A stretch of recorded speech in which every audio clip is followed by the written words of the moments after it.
দুটি রাজনৈতিক সরকারের মধ্যবর্তী একটি অরাজনৈতিক সরকারই তত্ত্বাবধায়ক সরকার। এই সরকার নিরপেক্ষ থাকবে এবং পরবর্তী সরকার গঠনের লক্ষ্যে একটি স্বাধীন, স্বচ্ছ, গ্রহণযোগ্য নির্বাচন অনুষ্ঠান করবে।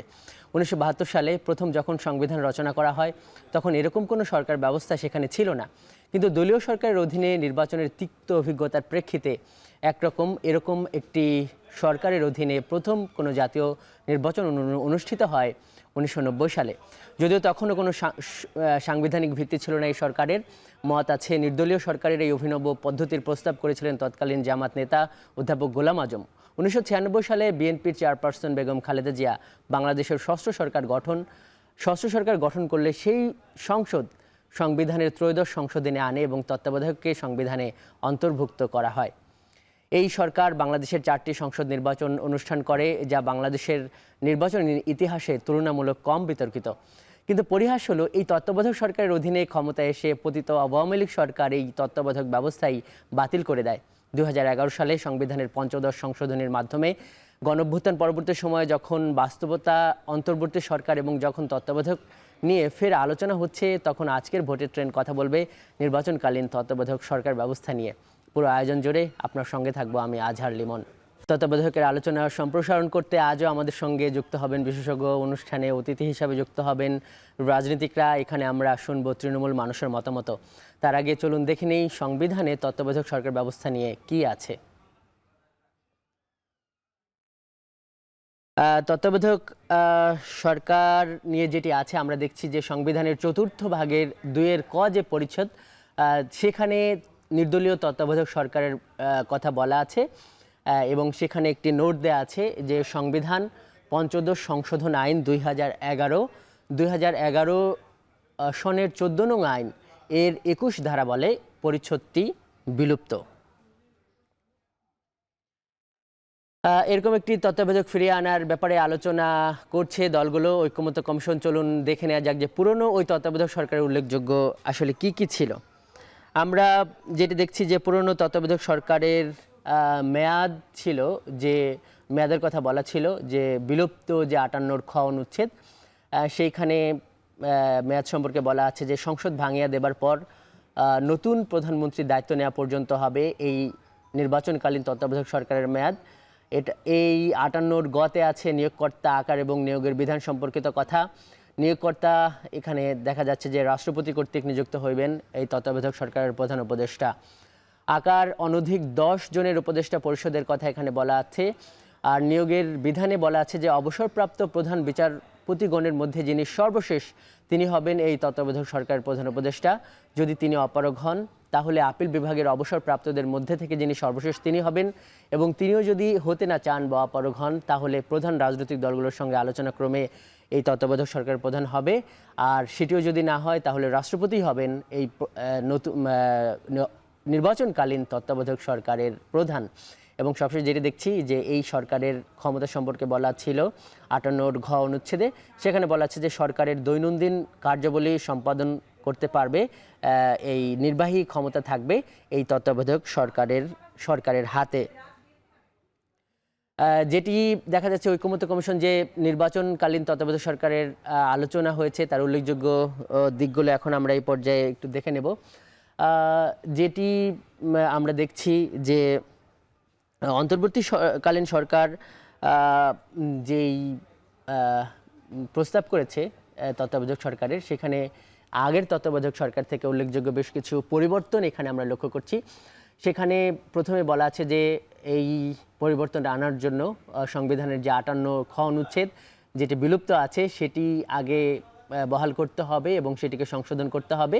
আর উল্লেখযোগ্য যে সমস্ত পরিবর্তন যে সমস্ত দিকে করা হয়েছে সেটি হলো যে উপদেষ্টা পরিষদের আকার 10 থেকে 15 জনে করা হয়েছে, প্রধান উপদেষ্টার বয়স 72-এর জায়গায় 75 বছর করা হয়েছে এবং মেয়াদ 90 দিন, তবে দৈব দুর্বিপাকে আরও 30 দিন করা হয়েছে। এবং উল্লেখযোগ্য আরও যে বিষয়টি করা হয়েছে সেটি হলো যে নিয়োগকর্তায় এখানে একটা বড় পরিবর্তন আনা হয়েছে। আমরা একটু এবার দেখতে চাই পরবর্তী স্লাইড যে প্রধান উপদেষ্টা নিয়োগ বা নির্বাচনের জন্য এখানে যে নিয়োগ কমিটির প্রস্তাব করা হয়েছে সেটি এখানে যে নিয়োগ কমিটিটা নিয়ে আলোচনা হচ্ছে সেটিকে বলা হচ্ছে যে নির্বাচনকালীন তত্ত্বাবধায়ক সরকারের প্রধান উপদেষ্টা বাছাই কমিটি। এখানে 5 জনের একটা কমিটির কথা বলা হচ্ছে। সেখানে দেখা যাচ্ছে যে সরকারি দল থেকে 2 জন, বিরোধী দল থেকে 2 জন এবং তৃতীয় বিরোধী দল থেকে বা দ্বিতীয় বিরোধী দল বা সর্বোচ্চ ভোটপ্রাপ্ত দল থেকে একজন। যেমন সরকারি দল থেকে থাকবে প্রধানমন্ত্রী, স্পিকার, বিরোধী দল থেকে আমরা দেখতে পাচ্ছি যে বিরোধী দলীয় নেতা এবং বিরোধী দলীয় ডেপুটি স্পিকার, এবং তৃতীয় বিরোধী দল থেকে একজন বলা হচ্ছে। যদি তৃতীয় বিরোধী দল যদি না হয় তাহলে সর্বোচ্চ যে ভোটপ্রাপ্ত দল সেখান থেকে একজন প্রতিনিধি থাকতে পারে। এবার আমরা প্রধান উপদেষ্টার এই নিয়োগের যে একটা নতুন যে প্রক্রিয়াগুলো নিয়ে আলোচনা হচ্ছে সেগুলো একটু আমরা দেখতে চাই। বলা হচ্ছে যে রাজনৈতিক দল সমূহ ও সংসদে প্রতিনিধিত্বকারী দলের থেকে প্রাপ্ত নাম থেকে এখানে যেটি বলা হচ্ছে যে এই নতুন যে বাছাই কমিটি সেটি গঠন হওয়ার 24 ঘন্টার মধ্যে নিবন্ধিত রাজনৈতিক দলগুলো এই কমিটির কাছে নাম দেবে এবং সেই নামগুলো থেকে ঐকমত্যের ভিত্তিতে ওই 5 জনের যে বাছাই কমিটি আছে তারা নাম প্রস্তাব করবে। যদি সেখানে তারা ঐকমত্য না আসতে পারে তাহলে সরকারি দল, বিরোধী দল এবং তৃতীয় বৃহত্তম দলের প্রস্তাবিত 5 নাম থেকে, অর্থাৎ সরকারি দল 5 জন, বিরোধী দল 5 জন, তৃতীয় বৃহত্তম দল 5 জন করে নাম প্রস্তাব করবে। সেখান থেকে ঐকমত্যের ভিত্তিতে প্রধান উপদেষ্টা নিয়োগ হবে। তৃতীয়ত আমরা যেটি দেখছি যে ঐকমত্য অথবা প্রার্থী অথবা যে কোনো 4 জনের ঐকমত হলেও সেক্ষেত্রে হবে যে 5 জনের যেই নামগুলো থেকে। এই পর্যায়েও যদি ঐকমত্য না আসে সেখানে বলা হয়েছে যে আপিল বিভাগ ও হাইকোর্টের 2 বিচারপতিকে, আপিল বিভাগ থেকে একজন এবং হাইকোর্ট থেকে একজন এই বাছাই কমিটিতে যুক্ত করার কথা বলা হয়েছে। এরপর র্যাঙ্ক চয়েস বা ক্রমভিত্তিক ভোটিংয়ের মাধ্যমে এই প্রধান উপদেষ্টা নিয়োগের যে বিধানটি সেটি রাখা হয়েছে। আজকের এই আলোচনায় আমাদের সঙ্গে যুক্ত হবেন বিশেষজ্ঞরা, যুক্ত হবেন রাজনীতির বিভিন্ন দল থেকে রাজনৈতিক নেতারা, এবং আমরা এখানে মতামত শুনব। আমাদের সঙ্গে এই মুহূর্তে যুক্ত আছেন জাতীয় নাগরিক পার্টির যুগ্ম আহ্বায়ক সরোয়ার তুষার। সরোয়ার তুষার, আপনাকে স্বাগত আজকের এই ভোটের ট্রেনে।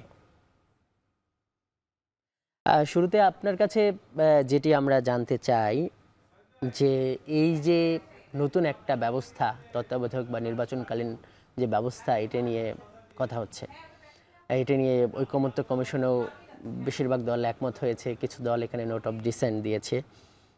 আমরা যেটি দেখলাম যে একটা বেশ জটিল এবং আগে যেভাবে সহজেই রাষ্ট্রপতি ওনার একটা দায়িত্ব ছিল এটা নিয়োগ করার, এখন সেটির আবার 5 সদস্যের কমিটিতে যাওয়া হচ্ছে।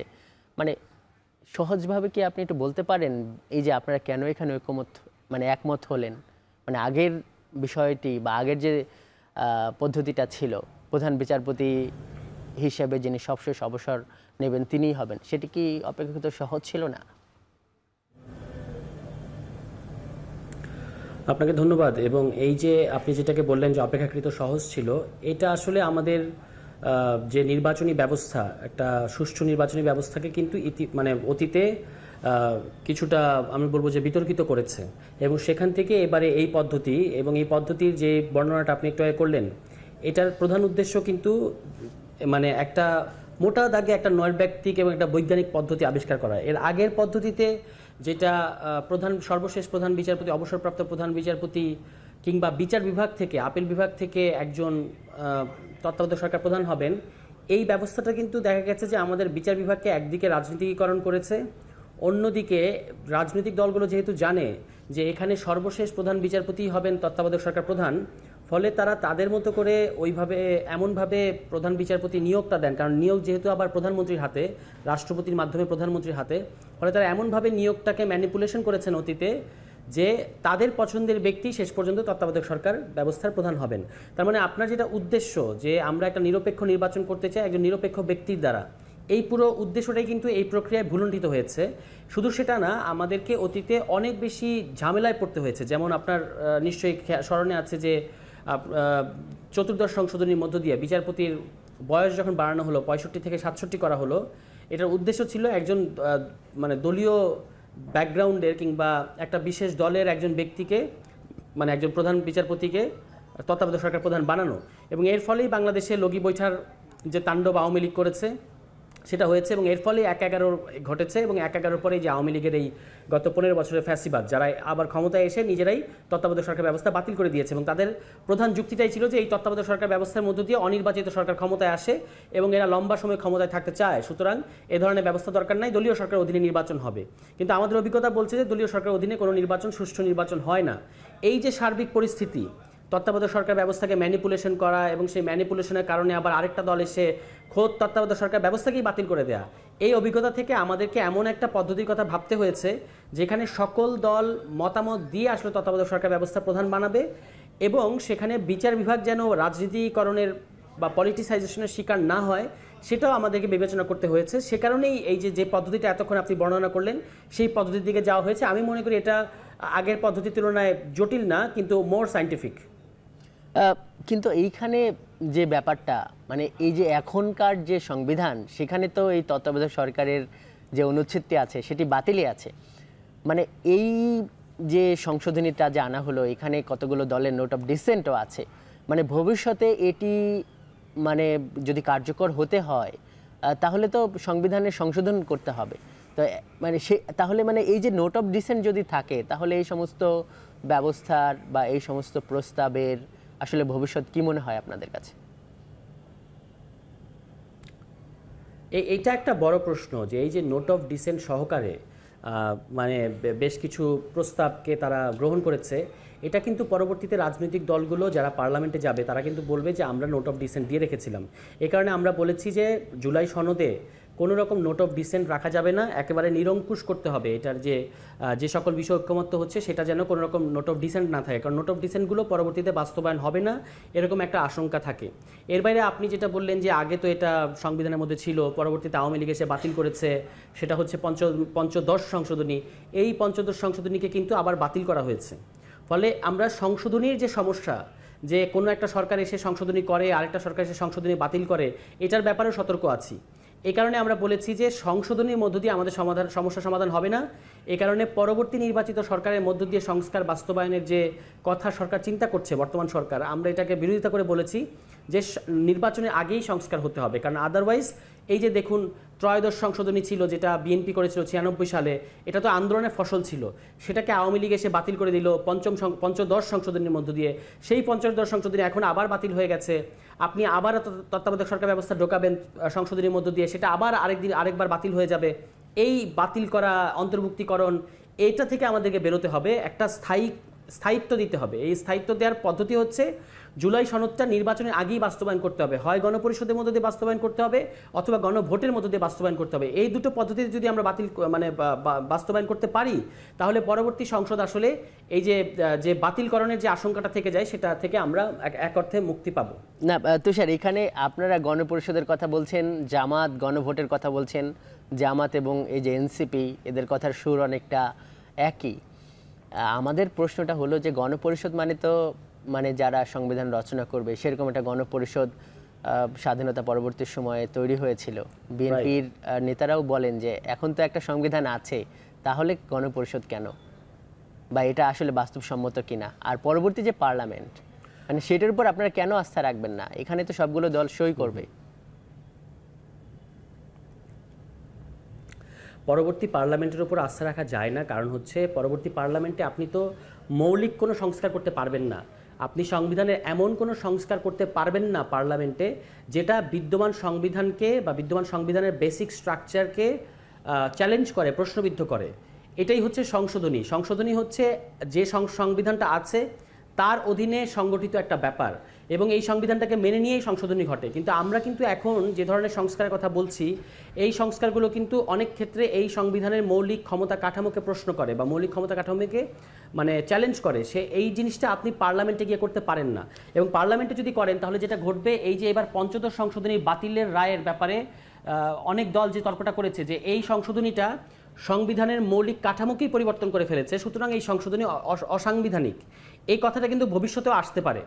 আপনি সংসদের ভেতরে যদি এমন কোনো সংশোধনী করেন যেটা আসলে এই সংবিধানের দায়রাকে বা এই সংবিধানের কাঠামোকে ছাপিয়ে যায়, তখন কিন্তু এটা অসাংবিধানিক কিংবা অবৈধ এই ধরনের প্রশ্ন আসবে। এই কারণে আমরা বলেছি সংসদের না, সংসদের আগে আপনাকে একটা পদ্ধতি বের করতে হবে।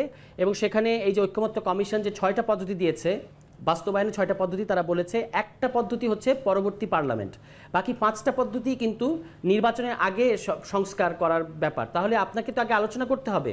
এবং এই যে আমরা যে প্রশ্নগুলো তুলছি যে পরবর্তী সংশোধনী করলে এটার স্থায়িত্ব নিয়ে, টেকসইত্ব নিয়ে যে প্রশ্নটা আসে, এই প্রশ্নটা তো আপনাকে অ্যাড্রেস করতে হবে। এই কারণেই পরবর্তী সংসদের কাছে আমরা দিতে চাই না। দ্বিতীয় আরেকটা কারণ হচ্ছে, এটা আমি পদ্ধতিগত একটা বিষয়ে তুললাম, দ্বিতীয় একটা কারণ হচ্ছে ঐতিহাসিক অভিজ্ঞতা। আমরা কিন্তু 3 জোটের রূপরেখা দেখেছি যে যেগুলো রাজনৈতিক দলগুলো অঙ্গীকার করে সেগুলোই কিন্তু পরবর্তীতে তারা ক্ষমতায় এসে বাস্তবায়ন করে না। আর এখন তো আবার নোট অফ ডিসেন্টের মতো একটা ব্যাপার আছে, ফলে পুরো সংস্কার ব্যাপারটাই কিন্তু অনিশ্চয়তার মধ্যে পড়ে যাচ্ছে এই পরবর্তী পার্লামেন্টের কাছে গেলে। জি জি, সরোয়ার তুষার, আপনি সঙ্গে থাকুন। এবারে আমাদের সঙ্গে যুক্ত হবেন গণ অধিকার পরিষদের সাধারণ সম্পাদক রাশেদ খান। রাশেদ খান, আপনি কি আমাকে শুনতে পাচ্ছেন? আপনাকে স্বাগত আজকের ভোটের ট্রেনে। জি রাশেদ খান, আমরা এই তত্ত্বাবধায়ক সরকার ব্যবস্থা নিয়ে কথা বলছিলাম, এই সংস্কার কিভাবে বাস্তবায়ন করা যায় সেটি নিয়ে কথা বলছিলাম। যেটি আমাদের এখানকার যে সহ আলোচক জাতীয় নাগরিক পার্টির নেতা সরোয়ার তুষার, যিনি যেটা বলছেন যে এই পরবর্তী যে সংসদ হবে, ওই আইনসভা যদি সংশোধনের মাধ্যমে এই সমস্ত পরিবর্তন আনেও, সেগুলো আবার ভবিষ্যতে এই গণঅভ্যুত্থানের প্রেক্ষিতে আপনারাও সেখানে মত দিয়েছেন, যেই জায়গায় একমত হয়েছে দলগুলো, সেই দলের একমত হওয়ার প্রেক্ষিতে যদি কোনো সংশোধনী আনা হয়, পরবর্তীতে আবার সেটি ভবিষ্যতে বাতিল হতে পারে। তা আপনারা কি চান? আপনারা কি এই জুলাই সনদের বাস্তবায়ন, এটা কি নির্বাচনের আগে চান তাদের মতো, নাকি আপনারা পরবর্তী সংসদের উপরই ভরসা রাখতে চান?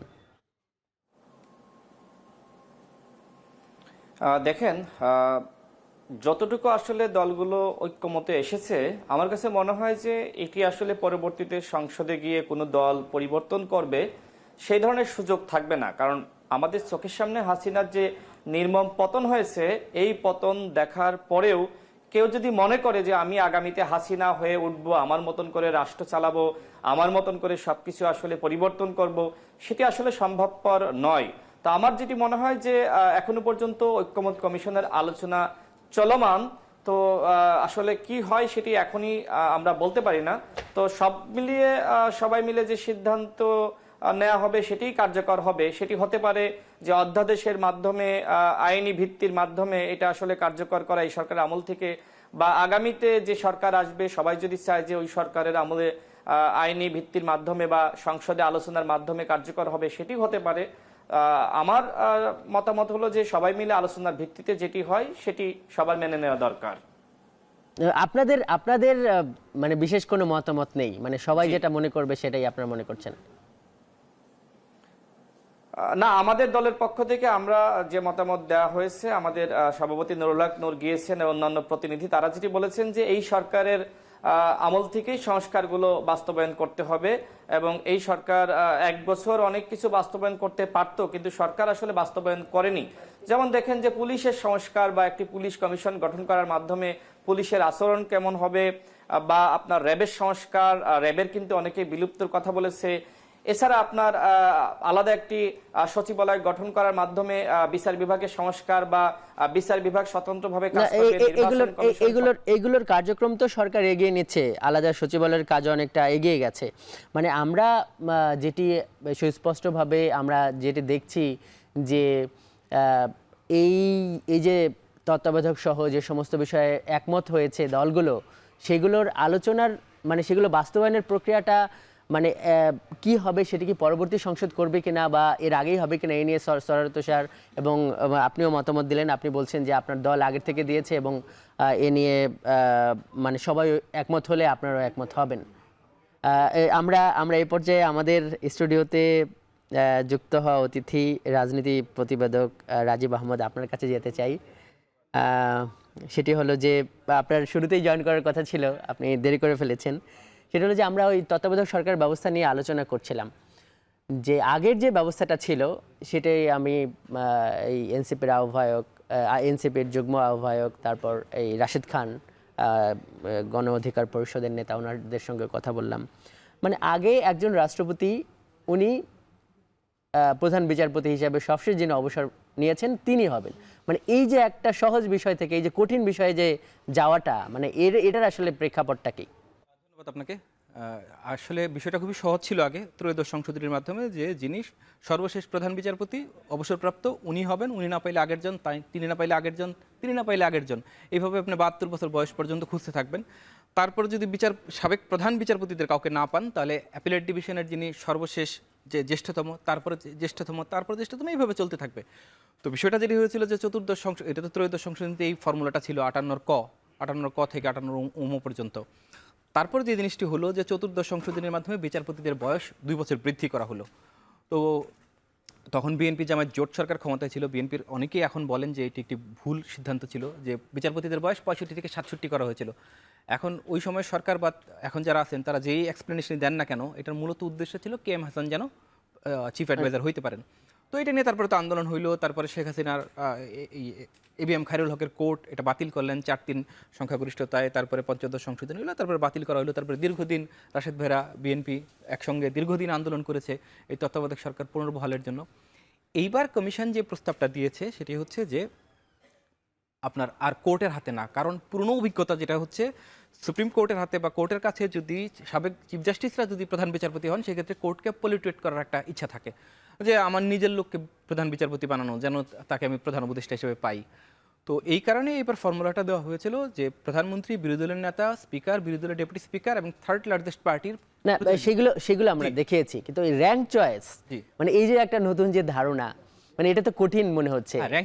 কারণ বাংলাদেশের যে ইতিহাস, যে কোনো কিছুতে ঐকমত্য পৌঁছানোর ব্যাপারটা তো কঠিন, যেটা আমরা এই যে বলা যায় যে সদ্য আলোচনা সমাপ্ত করা ঐকমত্য কমিশনের বিভিন্ন অধিবেশন থেকে আমরা দেখেছি যে সবাই আসলে একমত হতে চায় না। সেখানে প্রধান উপদেষ্টা বা সরকারের প্রধান কি হবে অন্তর্বর্তী সরকারের, সেখানে তো একমত হওয়ার জন্য সবগুলো ধাপ শেষ করেও যে পারবে না, এটা মোটামুটি স্পষ্ট বা ধারণা করা যায়। না, সেটা হচ্ছে যে আপনি যদি কনসেনসাস না হয় তাহলে সেই ক্ষেত্রে হচ্ছে র্যাঙ্ক চয়েস। র্যাঙ্ক চয়েস কিন্তু একেবারে সর্বশেষ অপশন। এটা প্রথমে দিয়েছিল নাগরিক কোয়ালিশন, একটা প্ল্যাটফর্ম ওনারা দিয়েছিল, তারপরে এনসিপিও এটা এন্ডোর্স করছে। জামায়াত প্রথমে রাজি ছিল না, তারপরে জামায়াতও রাজি হয়েছে, গণ অধিকার পরিষদও রাজি হয়েছে, এবি পার্টিও রাজি হয়েছে, অন্যরাও রাজি হয়েছে র্যাঙ্ক চয়েসে।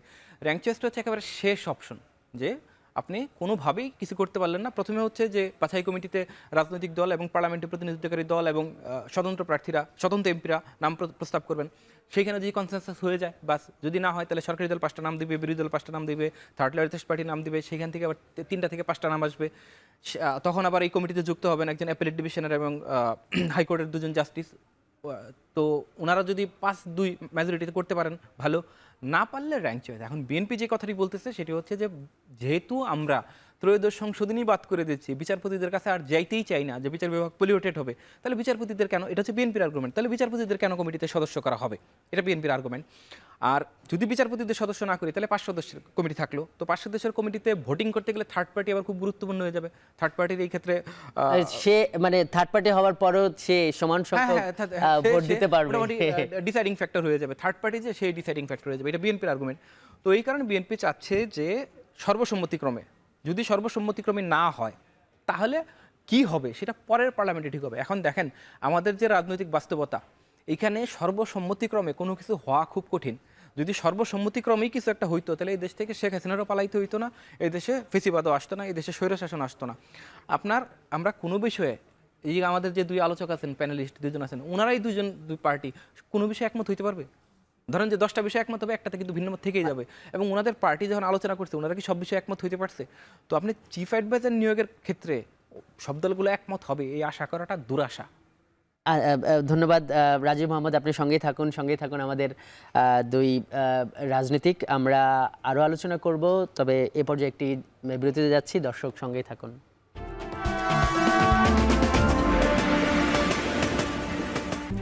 RICL TMX, যুগের পর যুগ স্থাপনা থাকে মজবুত। VRM প্রযুক্তির RICL TMX। বিরতির পর স্বাগত, দেখছেন ভোটের ট্রেন। আমরা আলোচনা করছি তত্ত্বাবধায়ক সরকার ব্যবস্থা নিয়ে। এ পর্যায়ে আমাদের সঙ্গে যুক্ত আছেন বাংলা মোটর থেকে জাতীয় নাগরিক পার্টির যুগ্ম আহ্বায়ক সরার তুষার, সেগুন বাগিচা থেকে গণ অধিকার পরিষদের সাধারণ সম্পাদক রাশেদ খান এবং স্টুডিওতে আছেন রাজনৈতিক প্রতিবেদক রাজীব আহমেদ। আমরা যে বিষয়টা নিয়ে আলোচনা করছিলাম সৈয়দ তুষার, আবার আপনাকে দিয়ে শুরু করি। সেটা হলো স্পষ্ট যে এই যে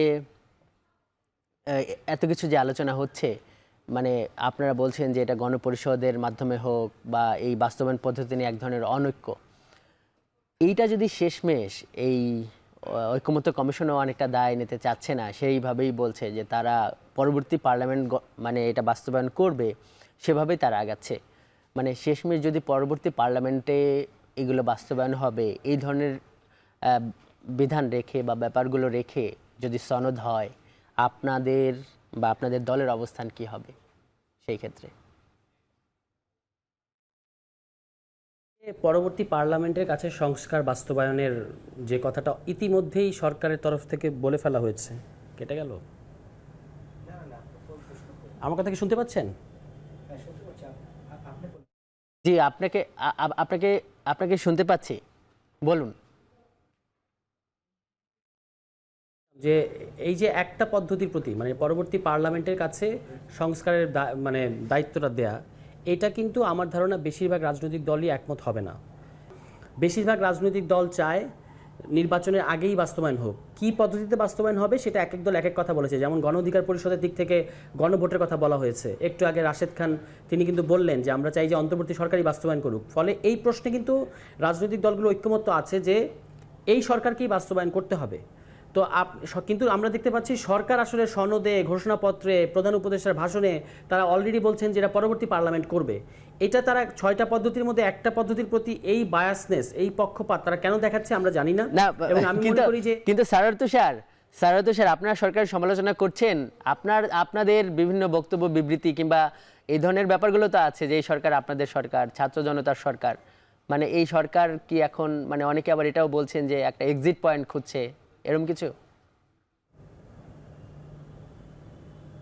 মানে না, সরকারকে তো একটা সময় যেতেই হবে। এখন এক্সিট পয়েন্ট বলতে যেটা বোঝায় যে আমি কোনো রকমে আমার যেটা টাস্ক সেটাকে না সেরে আমি একটা কোনো রকম কারোর কাছে ক্ষমতা দিয়ে চলে গেলাম, এটা যদি এই সরকারের পরিকল্পনা হয় তাহলে সেটা খুবই খারাপ। এবং আমাদের সরকার বলতে আপনি বললেন যে এটা ছাত্র জনতার সরকার, তো ছাত্র জনতার সরকার মানে এটা গণ অধিকার পরিষদেরও সরকার, এটা এনসিপিরও সরকার, এটা বিএনপিরও সরকার, এটা বাংলাদেশের মানুষের সরকার। কিন্তু যদি এই সরকার কোনো ভুল পদক্ষেপ নেয় অবশ্যই আমরা সমালোচনা করব। আমরা তো আর এটাকে ব্ল্যাঙ্ক চেক দিয়ে রাখি নাই যে আমরা সবসময় এই সরকারকে আমাদের সমর্থন করতে হবে। এই সরকারকে যে কারণে আমরা ইতিপূর্বে সমর্থন করেছি, এটার একটা প্রধান কারণ হচ্ছে এই সরকার সংস্কার করবে। তো সংস্কারটা যদি আপনি না করেন, আপনি যদি এটা পরবর্তী পার্লামেন্টের কাছে দিয়ে দেন, তাহলে আপনি কেন এই 1.5 বছর ক্ষমতায় থাকছেন? আপনি প্রথম 3 মাসের মধ্যে ইলেকশন করে চলে যেতেন, পরবর্তী পার্লামেন্ট সংস্কার করতো। এই ঐক্যমত্য কমিশন, এত কিছু, রাষ্ট্রের এতটা অর্থ অপচয়, এগুলো করে আপনি তারপর যদি এটা নেক্সট পার্লামেন্টের কাছে দিয়ে দেন, এই সংস্কারগুলো তো বাস্তবায়ন হবে না। ফলে আমার ধারণা যেটা আমি স্পষ্ট, আপনার বক্তব্য স্পষ্ট, কিন্তু মানে পরবর্তী পার্লামেন্ট মানে আইনসভা, এখন তো আইনসভাটা নাই, সেটা এই কারণে তো যৌক্তিক। যেটি সৈয়দ তুষার বলছিলেন, রাশেদ খান আপনার কাছে যাই, এই বক্তব্যের ব্যাপারে কি বলবেন যে এখনই বাস্তবায়ন? আর আপনারাও গণভোটের কথা বলেছেন, বাস্তবায়নটা আসলে কিভাবে হলে ভালো হয়? রাজনৈতিক দলগুলোর মধ্যে তো এখনো দূরত্ব।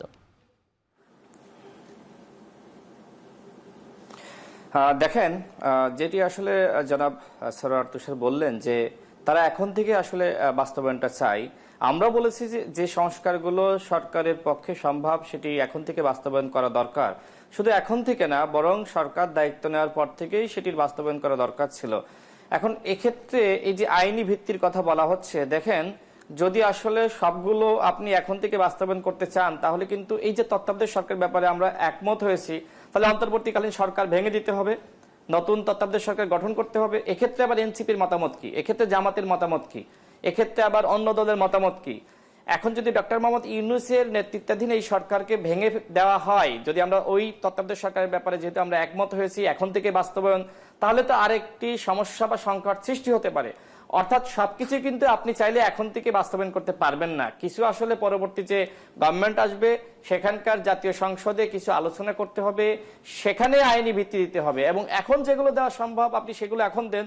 পরবর্তী গভর্নমেন্ট যেগুলো দিতে হবে, যেমন পরবর্তীতে যে তত্ত্বাবধায়ক এই যে অন্তর্বর্তীকালীন যে সরকার আছে, এটি তো তত্ত্বাবধায়ক সরকারের রূপ নিতে পারে যদি বাস্তবায়ন হয়। আরেকটা যে ব্যাপার যে আপনারা আসলে কি কি চান, কি কি এখন বাস্তবায়ন হতে পারে, মানে কোন কোন বিষয়গুলো, সেটা কি দ্বিকক্ষ বিশিষ্ট আইনসভা নাকি সেটাও পরে হবে, বা এই যে নির্বাচন কমিশন কিভাবে গঠন হবে সেই ব্যাপারগুলো কি পরবর্তী পার্লামেন্টে, মানে আপনাদের আসলে অবস্থান কোনটাতে কি? দেখেন, এখন আমি কিন্তু আমার বক্তব্য স্পষ্ট করেছি যে এই সরকারের আমলে যতগুলো সংস্কারের আপনার আইনি ভিত্তি দেওয়া যায় ততগুলো দেন। আবার আপনি যদি মনে করেন যে না, যতটুকুতে আমরা একমতে এসেছি সবকিছুর আইনি ভিত্তি দিতে হবে, সবকিছুর বাস্তবায়ন করতে হবে, তাহলে তো এই সরকার ভেঙে ফেলতে হবে, তাই না? এখন আপনি যেটি আমাকে প্রশ্ন করলেন যে আপনারা কি তাহলে এই সরকারকেই তত্ত্বাবধায়ক সরকারে রূপান্তরিত করবেন, তো আপনার ওই রূপান্তরিত মানে কি শুধুমাত্র নামের পরিবর্তন করা, যে অন্তর্বর্তীকালীন সরকার ছিল এখন এটার নাম দিব তত্ত্বাবধায়ক সরকার? তো হতে পারে না। এই সরকারের অনেক উপদেষ্টাদের নিয়ে আমাদের কিন্তু প্রশ্ন আছে, যেটি সরোয়ার তুষার বললেন যে এই সরকার তো গণ অধিকার পরিষদের সরকার, এই সরকার বিএনপি সরকার, সবার সরকার। হ্যাঁ, আমরা এটা মেনে নিয়েছি যে এই সরকার আমাদের সরকার, কিন্তু এই সরকার আপনি নিশ্চয়ই জানেন যে এই সরকার ওই সময় যারা বৈষম্য বিরোধী ছাত্র আন্দোলনের নেতা ছিল তারা কিন্তু গঠন করেছে, এবং ডক্টর মোহাম্মদ ইউনূসের কাছে কিন্তু একটি তালিকা ধরিয়ে দিয়েছে। ডক্টর মোহাম্মদ ইউনূস পরবর্তীতে দেশে এসে তিনি কিছু সংযোজন করেছেন, বিয়োজন করেছেন, এবং এই যে সংযোজন বিয়োজন করার কারণে কিন্তু এনসিপির নেতারা ক্ষুব্ধ হয়েছে, এবং আমরা হাসনাত আব্দুল্লাহর বক্তব্যের মাধ্যমে কিন্তু আমরা সেটা দেখেছি যে ডক্টর মোহাম্মদ ইউনূসের স্বজনপ্রিয়তা। এখন আমার কথা হলো যে ওই স্বজনপ্রিয়তা তার মানে অনেক কিছু পরবর্তী পার্লামেন্টেই হওয়া উচিত। এই সরকারের নিরপেক্ষতা নিয়ে প্রশ্ন আছে, সেটি আপনি বলতে চাচ্ছেন। রাশেদ খান, আপনি থাকুন, আরো অনেক কথা বলবো আপনার সঙ্গে। আমরা একটু রাজি মাহমুদ আপনার কাছে আসতে চাই। মানে একটা স্পষ্ট দূরত্ব আছে, অনেক দিন পর্যন্ত 50টার বেশি বা প্রায় 50টা অধিবেশন হয়েছে, কিন্তু বাস্তবায়নের পথ কি? অনেকেই বলছে যে এটা যদি বাস্তবায়ন না হয় অনেক রাজনৈতিক দল, তাহলে আসলে তেমন কিছুই হলো না, এরকম হতাশাও কারো কারো আছে। আবার অনেকে বলছে যে হতাশার কারণ নাই, যেহেতু চার্টারে সবাই। আমি রাশেদ ভাইয়ের কথার জবাব দিয়ে শুরু করি। সেটা হচ্ছে যে এখন যদি সংস্কারগুলো সব ইফেক্টিভ হয়ে যায় তাহলে এই সরকারের কি হবে, এই প্রশ্নটা তো আসছে। আমাদের সংবিধান এবং আমাদের স্বাধীনতা 71-এর 26 মার্চ আসছে, তো স্বাধীনতা 26 মার্চ আসছে।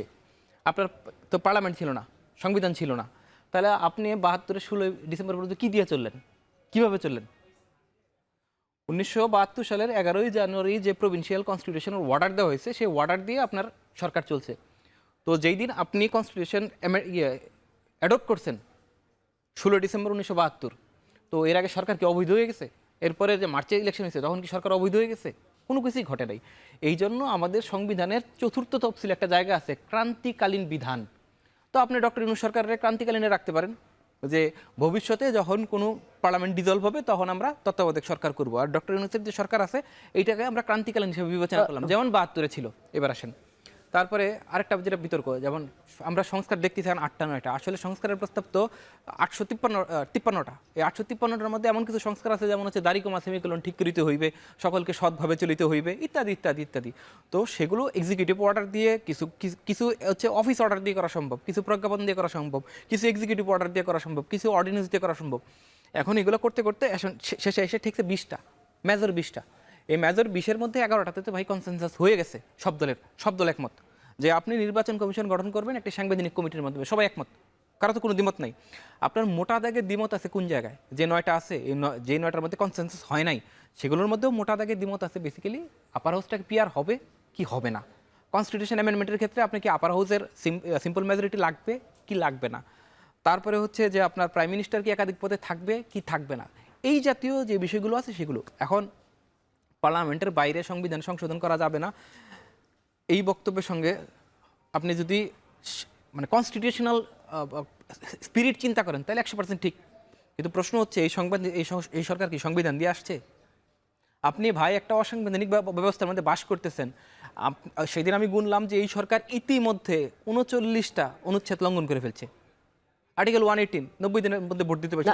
আসলে কি কোনো উপায় আছে এগুলো বাস্তবায়ন? না, আমরা আপনি বলেন যে এই সরকার ইতিমধ্যে 39টা অনুচ্ছেদ লঙ্ঘন করে ফেলছে এই সরকার। আর্টিকেল 56, 55, 65, 66 না ঠিক আছে, একই সঙ্গে তো 106 আছে যে হাইকোর্টের রেফারেন্স আছে। এবার এই যে আপনি জায়গায় আসছেন যে এগুলো তো সরকার লঙ্ঘন করে ফেলছে, তাহলে আপনার কনস্টিটিউশন, এই সরকার যখন শপথ নিচ্ছে, এই সরকার যখন আসছে তখন তো কনস্টিটিউশনে 7A ছিল, 7B ছিল। 7A-তে কি বলা ছিল?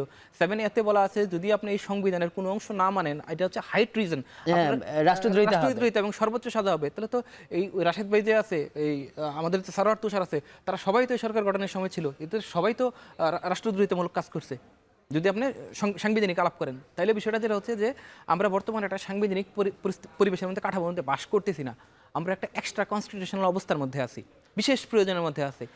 এখন দেখেন যে একটা কথা বলি, সেটা হচ্ছে যে ফ্রান্সে যখন 6th রিপাবলিক হইল, তখন কোর্টের সামনে প্রশ্ন আসলো যে 6th রিপাবলিক কি বৈধ না অবৈধ, কারণ এটা তো ভোটের মাধ্যমে আসে নাই, এরা আসছে রেভলিউশন করে, বিপ্লবের মাধ্যমে, অভ্যুত্থানের মাধ্যমে।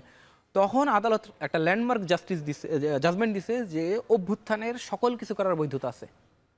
অভ্যুত্থান চাইলে তার মানে কি আদালতের রায়ের মাধ্যমে এগুলো বাস্তবায়ন হতে পারে? অভ্যুত্থান চাইলে সুপ্রিম কোর্টেও, আদালতের রায় না বলতেছি, এই অভ্যুত্থান চাইলে সুপ্রিম কোর্টের অ্যাবলিশ করে দিতে পারে, যে আমাদের সুপ্রিম কোর্টের দরকার নেই যদি অভ্যুত্থানটা ফিল করে।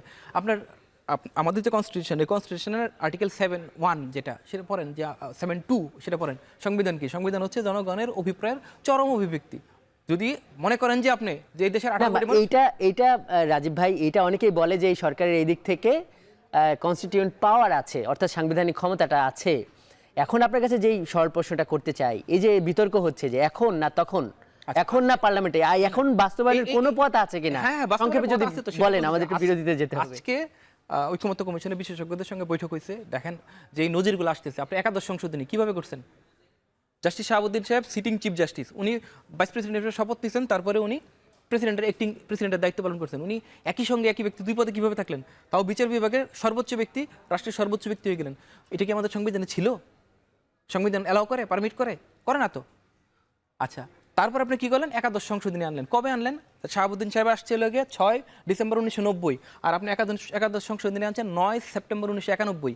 এই যে 9 মাস, এই 9 মাস শাহাবুদ্দিন সাহেব কীভাবে ছিল? ঐক্যমতের ভিত্তিতে। যে রাজনৈতিক দলগুলো ঐক্যমত্য হয়েছে, সিদ্ধান্ত নিছে যে আইনে যাহা কিছু থাকুক, আমরা জনগণের অভিপ্রায় অনুযায়ী জাস্টিস শাহাবুদ্দিনের আনতেছি, পরে এটা আমরা রেটিফাই করে নেব না। তো 11th সংশোধনী এভাবে হয়েছে। আপনার 5th অ্যামেন্ডমেন্টে 1976 সালে, তার মানে রাজনৈতিক দলগুলো যদি একমত হয়, তাহলে এই আইনসভার নির্বাচনটাই দ্বিকক্ষের বা যে যে মানে বিধানগুলো যা করতে চান তাই করতে পারবেন। সরল কথা হচ্ছে, মানে এই যে 9টা দ্বিমত আছে বা 20টা একমত আছে, ওনারা সবগুলাই করতে পারবেন, 166টা করতে, যদি ঐক্যমত হয়, রাজনৈতিক দলগুলো যদি ঐক্যমত হয়। মানে এখন হচ্ছে জনগণের অভিপ্রায়ের বিষয়, জনগণ যদি চায়। আচ্ছা, আরেকটা বিষয় যেটা হচ্ছে যে আপনি কনস্টিটিউশনের পার্লামেন্টের বাইরে সংবিধান সংশোধনী 1976 সালে পার্লামেন্টের বাইরে আপনি প্রোক্লেমেশন সংশোধন করেন নাই, রাষ্ট্রের মূলনীতি সংশোধন করেন নাই, আর্টিকেল 39 সংশোধন করেন নাই, 48 সংশোধন করেছেন। তার মানে রাজীব ভাই স্পষ্ট, মানে পার্লামেন্টের বাইরেও অনেক কিছু করা যাবে। আমরা আবারও আপনাদের কাছে আসব। দর্শক, আমরা এই আমাদের অতিথিদের সঙ্গে আলোচনা করছিলাম, আমরা একটু জনতার মতামত জানতে চাই। বগুড়া থেকে এই জনতার সঙ্গে এই একই বিষয়ে এই তত্ত্বাবধায়কের সাথে কথা বলেছেন আমাদের সহকর্মী মাজেদ। সামনের যে নির্বাচনগুলো হবে, সেই নির্বাচনগুলো কেমন হওয়া উচিত এটি জানতে তরুণ ভোটারদের কাছে আমরা এসেছি বগুড়া আজিজুল হক কলেজে। এখানে আমরা জানবো তাদের মতামত, তারা কেমন সরকার চান ভোটের আগে। কেন্দ্র দখল করা, তারপরে হচ্ছে যে একটা আধিপত্য বিস্তার করা, এটা হচ্ছে যে বারবার দলীয় ভোটের মাধ্যমে এটা সবসময় বিরাজমান ছিল। কিন্তু যখন তত্ত্বাবধায়ক সরকার আসবে, তখন হচ্ছে যে কেন্দ্র দখল করা যাবে না, এটা হচ্ছে নিরপেক্ষ একটা ভাব চলে আসবে ভেতরে। কিন্তু বিগত যে তত্ত্বাবধায়ক সরকার হয়েছে, এগুলো তো অনেকে বিতর্ক হয়েছে বা বিতর্ক হয়ে আসছে এখন পর্যন্ত। আমরা চাচ্ছি, তরুণ প্রজন্ম চাচ্ছি যে ভবিষ্যতে যান বিতর্কমুক্ত একটা তত্ত্বাবধায়ক সরকার গঠন হোক। জঘন্য পরিবেশ, রাতে ভোট হয়েছে, এমনও হয়েছে যে আমরা গেছি যে দেখি আমাদের ভোট হয়ে গেছে, ভোটের পরিবেশ ছিল না। আমরা চাই যে এ দেশে নির্দলীয় নিরপেক্ষ একটা তত্ত্বাবধায়ক সরকার ব্যবস্থা আসুক, আমরা উৎসব মুখরভাবে আমরা ভোটটা দিব।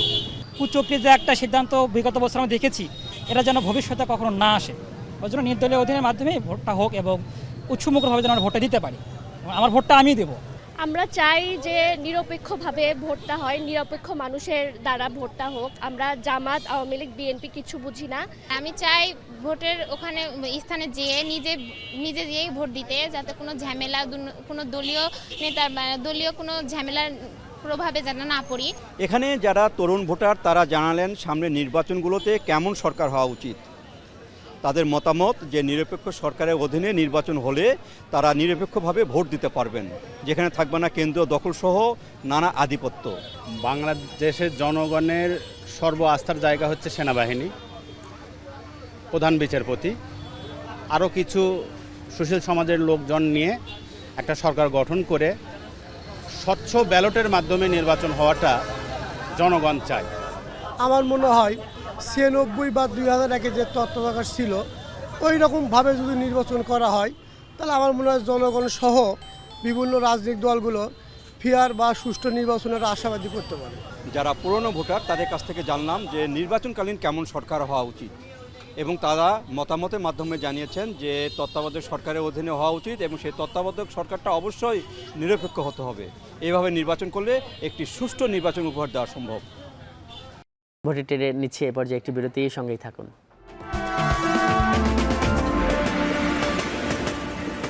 বিরতির পর স্বাগত, দেখছেন ভোটের ট্রেন।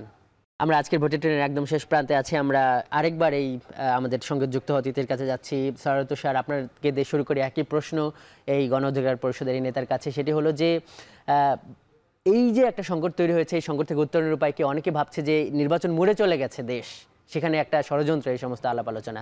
সংক্ষেপে 30 সেকেন্ডের মধ্যে যদি বলেন। না, এটা মোটেও ষড়যন্ত্র নয়, এবং এটা ছাড়া আপনি আসলে সুষ্ঠু নির্বাচনের রাস্তা তৈরি করতে পারবেন না। এ কারণে নির্বাচনের আগেই একটা গ্রহণযোগ্য পদ্ধতি তৈরি করতে হবে। আমি মনে করি পার্সোনালি, যেহেতু এই ঐক্যমত্য কমিশন ইতিমধ্যেই একটা কনস্টিটিউশনাল কনভেনশনের বা সাংবিধানিক পরিষদের ভূমিকা রোল পালন করছে, এরপরে এই জুলাই সনদটাকে গণভোটের মধ্য দিয়ে পাশ করিয়ে নিলেই আমাদের যেটা দরকার সেটা হয়ে যায়। জি সৈয়দ স্যার, আপনাকে অনেক ধন্যবাদ। রাশেদ খান, আপনারা কি মনে করেন যে এই যে বলা হচ্ছে যে আমাদের দর্শক যে বললো যে না এখন এগুলো বাস্তবায়ন সম্ভব, মানে আপনারা মানে কোন দিকে মত দেবেন? আমি আগেই আমার অবস্থান ক্লিয়ার করেছি যে সবকিছু আসলে এখন চাইলে আপনি বাস্তবায়ন করতে পারবেন না, বাট যতটুকু সম্ভব আপনি ঐক্যমতের ভিত্তিতে এখন বাস্তবায়ন করা সম্ভব। যেমন তত্ত্বাবধায়ক সরকার ব্যবস্থা এখন আসলে চাইলে কিন্তু বাস্তবায়ন করতে গেলে নানান ধরনের সংকট তৈরি হবে। আর যেটি আপনি বললেন যে অনেকে মনে করছে যে ষড়যন্ত্র, দেখেন ষড়যন্ত্র তো অবশ্যই আছে, ষড়যন্ত্র থাকবে না এমন তো না। আওয়ামী লীগ ষড়যন্ত্র করছে, ভারত ষড়যন্ত্র করছে, বাংলাদেশে যারা আওয়ামী লীগের দোসর রয়েছে তারা ষড়যন্ত্র করছে। অর্থাৎ বাংলাদেশে যে অবাধ সুষ্ঠু নিরপেক্ষ নির্বাচন সেটা বাধাগ্রস্ত করার জন্য ষড়যন্ত্র আছে। দলগুলোর উচিত হবে যে যতটুকু আসলে একমতে আমরা আসতে পারি সেটা মেনে নেওয়া। আপনি যদি মনে করেন যে আপনার শতভাগ আসলে মানতে হবে, সেটা তো সম্ভবপর নয়। যখন কোনো দল এই ধরনের রিজিড থাকবে এবং তার সমস্ত দাবি মানতে হবে, এই ধরনের চিন্তা ভাবনা থাকলে কিন্তু আগামীতে সংকট আরো ঘনীভূত হবে। ধন্যবাদ রাশেদ খান, আপনাকে যুক্ত হওয়ার জন্য ধন্যবাদ। সৈয়দ তুষার, আজকের ভোটে ট্রেনে যুক্ত হওয়ার জন্য। রাজীব ভাই, আপনাকে শেষ করি, মানে এই যে ষড়যন্ত্রের একটা ষড়যন্ত্র তত্ত্ব চলতেছে, এখানে মানে বাস্তবায়নটা কিভাবে হবে সেটা নিয়ে আসলে পরিত্রাণটা সামনে আপনি কি দেখতে পাচ্ছেন, একদম সংক্ষেপে আপনি 40 সেকেন্ডে যদি বলেন। There are 10 million ways to love somebody. আপনি যদি কাউকে ভালোবাসেন তাহলে 10 কোটি পথ আছে ভালোবাসার। তো আপনি যদি এটা বাস্তবায়ন করতে চান, পলিটিক্যাল কনসেনসাস হইলে এটা পার্লামেন্টের বাইরে, পার্লামেন্টে 106 দিয়ে যে কোনো উপায় এটি বাস্তবায়ন করা যায়। জনগণ যদি মেনে নেয় এটাই বাস্তবায়ন। আপনি কনস্টিটিউশনে আছে, কনস্টিটিউশনে নাই, সংবিধান সংসদ নাই, সংসদ এই করতে হবে, এই আলাপগুলো শুধুমাত্র রাজনৈতিক রেটরিক। আপনি যদি এই যে রাজনৈতিক স্টেক হোল্ডার আছে ওনারা মেনে নিলে এটা কালকে সকালে বাস্তবায়ন করা যায়, কালকে সকালে বা আজকে রাত্রে মেনে নিলে আজকে এটা বাস্তবায়ন করা সম্ভব প্রোক্লেমেশনের মাধ্যমে। এটা কোনো কঠিন কাজ না। এখন বিষয়টা হচ্ছে যে এই ঐক্যমত্যটা রাজনৈতিক দলগুলোর মধ্যে হবে কিনা, এটা হচ্ছে প্রশ্ন। জি রাজীব আহমেদ, আপনাকে অনেক ধন্যবাদ আজকের এই ভোটে ট্রেনে সশরীরে যুক্ত হওয়ার জন্য। দর্শক, এই ছিল আজকের ভোটে ট্রেনে, এতক্ষণ সঙ্গ দেওয়ার জন্য ধন্যবাদ।